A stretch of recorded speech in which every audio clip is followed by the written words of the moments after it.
Olá, segundo ano. A aula dessa semana vai ser uma aula mais curta, com bastante curiosidades. E mais uma vez, nós vamos dar continuidade a todo o trajeto que a gente tem feito desde o terceiro bimestre, tá? Então, eu gostaria de lembrá-los, né, que desde quando a gente começou com os invertebrados, existe uma definição, né, para cada filo que nós estudamos. Por exemplo, a característica geral dos poríferos, animais que possuem poros.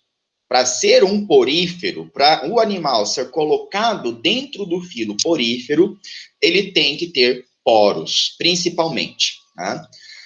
Quinidários, animais que possuem o quinidócito, que são aquelas células que liberam substâncias urticantes. Tá? Então, é uma definição, né, para o animal ficar dentro é uma condição para um animal ficar dentro deste filo. Plateumintos, vermes achatados. Nemateumintos, vermes cilíndricos. Tá? Moluscos, animais de corpo mole. Tá? O que mais? Anelídeos, animais que possuem anéis, segmentação, lembram, né? Depois dos anelídeos, quem vem? Os artrópodes, animais que possuem articulação, por isso artrópode, né? Pode vem de pés, né? Pés, patas articuladas, vem articulações. E aí, depois dos artrópodes, tivemos os equinodermos, que são os animais que possuem espinhos, os equinodermos, são todos marinhos, tá? E aí, depois dos equinodermos, nós vimos os últimos invertebrados, que já são chamados de cordados, porque possuem a notocorda, né? Que é a assídia e o anfioxo, tá? O urocordado e o cefalocordado. Tá? E aí a gente termina, nesse momento aqui, né, os invertebrados. Tá? Na semana passada, o professor postou um vídeo sobre os peixes agnatos. São peixes sem mandíbulas, tá? Tanto que tem a boca circular, então ela não fecha, né? Não tem mandíbula para fechar a boca. E elas são muito semelhantes, né? Muito parecidas com o anfioxo, que é um protocordado, né? um cordado invertebrado. Né? E hoje nós vamos ver de fato, então, os outros peixes, os peixes cartilaginosos e os peixes ósseos. Tá? Vamos compartilhar a tela aqui com vocês. Então, a gente vai começar a nossa aula aqui mostrando para vocês o que é um peixe, tá? Então, para um animal ser considerado peixe, né, a condição inicial é animais cujos membros são transformados em nadadeiras. Animais cujos membros são transformados em nadadeiras. Isso é a característica primordial para o animal ser considerado um peixe. E aí a gente tem uma variedade muito enorme de peixes, que vocês não fazem ideia. Tá? Talvez seja aí, dentro dos vertebrados, vamos falar assim, aqui existe mais diversidades de espécies, são os peixes. Tá? Então, nós vamos usar, né, a partir dos cordados, ali nós vamos usar essa árvore filogenética agora, tá? Que tem ali o ancestral em comum com o equinodermo, teve no passado, né, um ancestral em comum com o equinodermo, que deu origem, então, à assídia e ao anfioxo, que a gente já estudou, tá? E também, aqui, no passado, tivemos um ancestral em comum, né, do anfioxo, com o peixe-bruxa e a lampreia, que são os dois agnatos. E hoje, então, os condrictes e os osteíctes. Condrictes, anota aí para você não esquecer, são os peixes cartilaginosos. Osteíctes são os peixes ósseos, tá? E são esses peixes ósseos que nós tivemos um ancestral em comum entre os peixes ósseos e os anfíbios, que vai ser na semana que vem. Tá? Então, a gente chama que, não pode falar que é mais evoluído, né? Lembra disso, né? Por favor. A gente fala, então, que o Osteicht é um grupo mais derivado, tá? E o Chondricht é um grupo mais basal.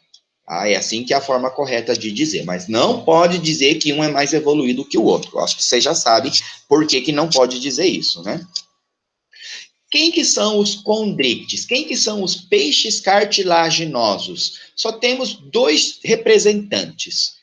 Os tubarões, de modo geral, todos eles, todas as espécies de tubarões, e as arraias, todas as espécies de arraias, inclusive a do mar e a da água doce. Todos os restantes são chamados de peixes ósseos, são os osteictes. E aí a gente tem, então, a sardinha, o peixe-palhaço, o cavalo marinho, todos os nossos peixes aqui, né, do Pantanal, da Amazônia, né? Peixe com escama, peixe sem escama, peixe de couro, todos eles são colocados dentro dos osteictes, dos peixes ósseos, tá? Esse daqui é um esqueleto de um osteict. Mostra para vocês que, né, ele possui osso. E ao contrário do que muita gente fala, peixe não tem espinho. Peixe tem espinha, tá? O espinho, quem tem, são aquelas plantas lá que tem um espinho, tá? Aqui são espinha de peixe. Você consegue ver nitidamente uma coluna vertebral aqui, tá vendo? Né? Nós temos as nadadeiras, que também são formadas por ossos, tá? Um crânio.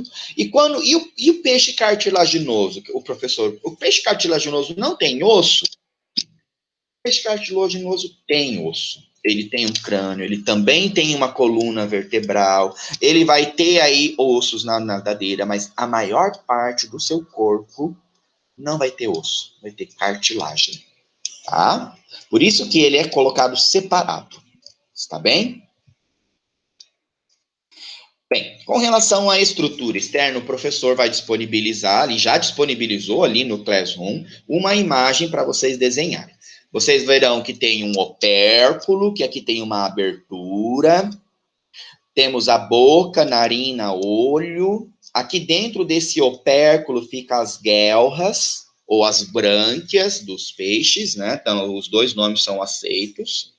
Nós temos aqui a nadadeira peitoral, nadadeira pélvica, nadadeira anal, o ânus do peixe fica bem aqui, tá? Para quem não sabe. Nadadeira caudal, nadadeira dorsal. Dorso, nadadeira dorsal. Cauda, nadadeira caudal. Ânus, nadadeira anal, tá? Peitoral e pélvica. Nos condrictes, nos peixes cartilaginosos, existe a mesma coisa. Nós temos uma ou duas nadadeiras dorsal, nós temos a nadadeira anal, a nadadeira pélvica fica bem aqui e a peitoral aqui, tá? A caudal também. E temos uma diferença aqui agora, né? Os condrictes, os peixes cartilaginosos, não têm opérculo, não tem abertura, tem as fendas branquiais. E o professor vai dizer isso mais para frente. Por que que tem essa diferença? Tá bem? Bem, além disso, os condrictes, eles possuem uma nadadeira que é chamada de clasper. Ela auxilia na cópula, na reprodução. Então, os tubarões, as arraias, possuem esse clasper, tá? Que é uma nadadeira especializada para fazer a fecundação, tá? Depois vocês procuram lá no YouTube, cara, tem umas coisas muito legais. Lá no YouTube você coloca assim, reprodução, acasalamento de tubarões. Tem os vídeos assim num aquário grande, gigantesco ali, que aí mostra como acontece, né, a reprodução, como acontece o acasalamento de dois tubarões. Procura no YouTube que você vai ficar encantado com esse acasalamento, essa estratégia de reprodução. Com relação às escamas, né? Os osteitos podem ter vários tipos de escamas, como vocês estão vendo ali, né? A gente não precisa se atentar a esses nomes, tá? Eles não vão ser importantes para a nossa prova. Mas são escamas diferentes, fato.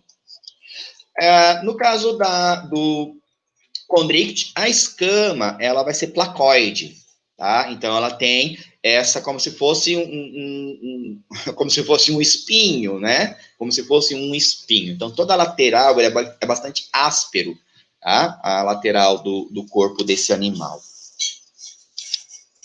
E aí, com relação à estrutura externa, né? Além do opérculo, da narina, né? O professor vai colocar essa figurinha aí para vocês desenharem, as nadadeiras. Tem algo muito importante, chamado linha lateral. Linha lateral é essa aqui, ó, linha lateral. Todos os peixes vão ter isso, tá? Começa aqui do opérculo e vai terminar lá na cauda, tá vendo? Olha só, nesse peixe aqui, esses peixes aqui, essa linha mais escura é a linha lateral. Todo peixe tem. A próxima vez que você, aluno do segundo ano, for comer um peixe assado inteiro, verifiquem a linha lateral do peixe. Todo peixe vai ter isso, tá? Essa linha lateral, né, ele tem poros, né? Eles têm poros aqui, são poros que dá a sensação dessa linha, né? Ela é bastante reta. Essa linha lateral é um órgão sensorial. É ela que detecta as vibrações da água, a questão de profundidade, de pressão, dentro ali daqueles poros, tá vendo? Aqui são os poros, ó, as aberturas, tá? Então tem entrada e saída de água nessa linha lateral do corpo do animal. E tem um conjunto de neurônios especializados em detectar as oscilações das vibrações da água. É, isso mesmo. Por isso que o peixe, ele tem toda ali uma estratégia quando você vai tentar pegar ele, ele acaba fugindo, né? Porque ele sente detecta, né, essa vibração da água e é um mecanismo, né, de defesa dele, tá? Lembrando que os condrictes também possuem a linha lateral, tá? Todos os peixes vão ter, os ósseos e os cartilaginosos. E sobre a estrutura interna, né? Verifiquem aqui a vértebra, né? A musculatura, né, que já tem a segmentação, é aquela segmentação que surgiu lá nos anelídeos, tá? Olha a linha lateral aqui, que coisa impressionante, né? A linha lateral, aí nós temos, o opérculo não mostra aqui, né? Mas temos aqui as brânquias em seu interior, boca aqui, boca, tá? O peixe, ele vai ingerir a água, vai entrar pela boca do peixe e sai pelo opérculo para reprodução, tá? Aqui. Quando ele come, né, vem aqui para o estômago, ele tem o intestino e um ânus. Pronto, simples. Coração fica aqui pertinho, né, numa posição bem estratégica, próxima às brânquias, tá? E tenho aqui algo que eu quero que vocês desenhem nesse peixinho. A bexiga natatória é um saquinho de ar. Quando você abre o peixinho, né, vai abrir ali, vai tirar as vísceras dele, tem um saquinho de ar ali, né, de gás, uma vesícula gasosa. Esse saquinho se chama bexiga natatória. E ele está totalmente relacionado à flutuação do peixe. Quando o peixe vai mais para a superfície ou quando o peixe vai para o fundo do rio, é a bexiga natatória que controla, tá, essa flutuação do peixe. Bastante importante, tá? Está relacionado com os vasos sanguíneos, eles controlam entrada e saída de gases do sangue ou então para a bexiga, tá? O peixe consegue fazer esse controle, tá bem? Então fica bem aí a bexiga natatória, não vão esquecer, tá? A bexiga, mais uma vez, né? A bexiga natatória, a gônada. Aqui nesse desenho está mostrando o cérebro, a medula espinhal, já no dorso, né? O sistema digestório é bastante simples, que o professor já basicamente contou ali anteriormente, né? Tem um estômago, tem ali um intestino. No caso dos condrictes, o intestino, ele tem o intestino, ele é um pouquinho diferente, porque ele tem essas válvulas, né, em espiral, né, no seu interior, então é uma diferença que tem. Tirando isso, todo o restante acaba sendo igual, tá? Agora sim, importante. Com relação ao sistema circulatório. Primeira coisa, tanto o condicte quanto o osteícte, todos os peixes vão ter um átrio e um ventrículo, só. São duas cavidades, um átrio e um ventrículo. E eles estão bem aqui, ó, A de átrio, V de ventrículo. Como que é a direção do sangue, né, desse animal? Muito simples. O sangue do átrio vai para o ventrículo, do ventrículo vai para as brânquias, para pegar a oxigenação. Das brânquias, esse sangue, agora oxigenado, vai para todo o corpo do animalzinho. E aí, oxigenou todo o corpo, o sangue agora, sem oxigênio, retorna para o átrio, ventrículo. Então, é uma circulação muito simples, sempre unidirecional, né? Sempre num sentido só. Aqui a parte das brânquias, tá? Então, nos osteíctes, nos peixes ósseos, nós temos um opérculo, uma abertura.